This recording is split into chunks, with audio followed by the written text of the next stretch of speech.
beings, but the stories we receive are tremendously consistent.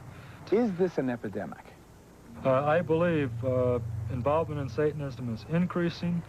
I believe it is present in many communities around our country, and I believe it demands our attention. But somebody is apparently trying to discourage scrutiny.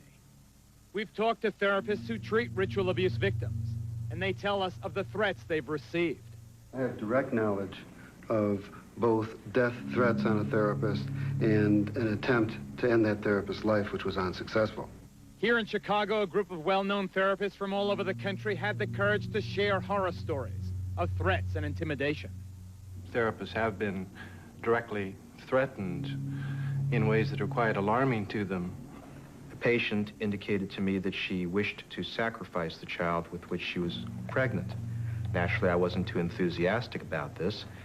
Shortly after this occurred, I started to get telephone death threats. One of the things that I would add is that we are now hearing these reports from literally hundreds of therapists in every part of the United States. Someone out there is telling us to back off.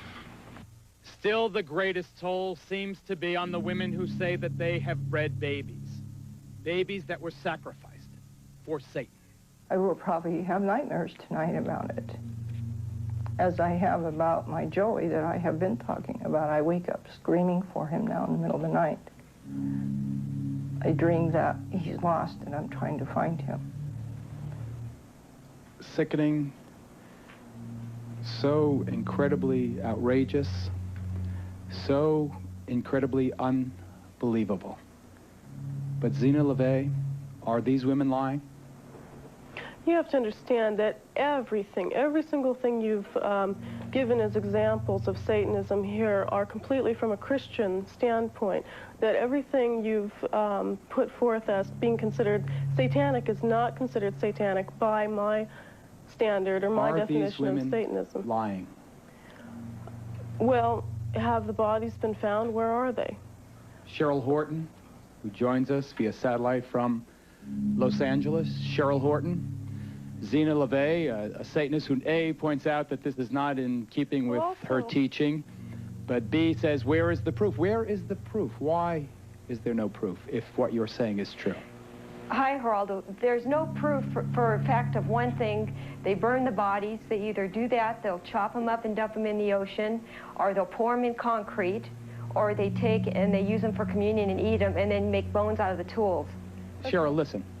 These people are doing murder. Let me interrupt you. Cheryl, please, let me interrupt you. The stories, dump in the ocean, chop up the bodies, these things, they sound like they can't be happening. Ted Gunnarsson, respected law enforcement professional, recently or retired now from the FBI, former regional director of Los Angeles. Do you, sir, believe that these dreadful allegations of babies being sacrificed are true? I absolutely believe it, without any doubt. Based on the information that's been given to me across the country by numerous survivors and by confidential sources and informants. Then why don't you name these people and arrest them? Never a name, never an arrest. These women come out of a group and they insist that they know the people in the group, and yet they do not identify these large mysterious cults. Name them and arrest them and get them off the street. Does he not make a valid point? He makes a valid point. The problem with that is, number one, police officers don't believe it. I may believe it. You may believe it. Some people in your audience may believe it. They don't believe it. Number two, if you decide to investigate these people, you have to, number one, handle it from an undercover operation. If you put an undercover operation into effect, then you have, in a sense, your own police officers become involved in these heinous crimes, and they are, of course, become murderers. And in addition to that, if you do decide to investigate these people, there's a lot of work. And many law enforcement officers are apathetic and don't want to get involved. Ladies and gentlemen, you have heard this.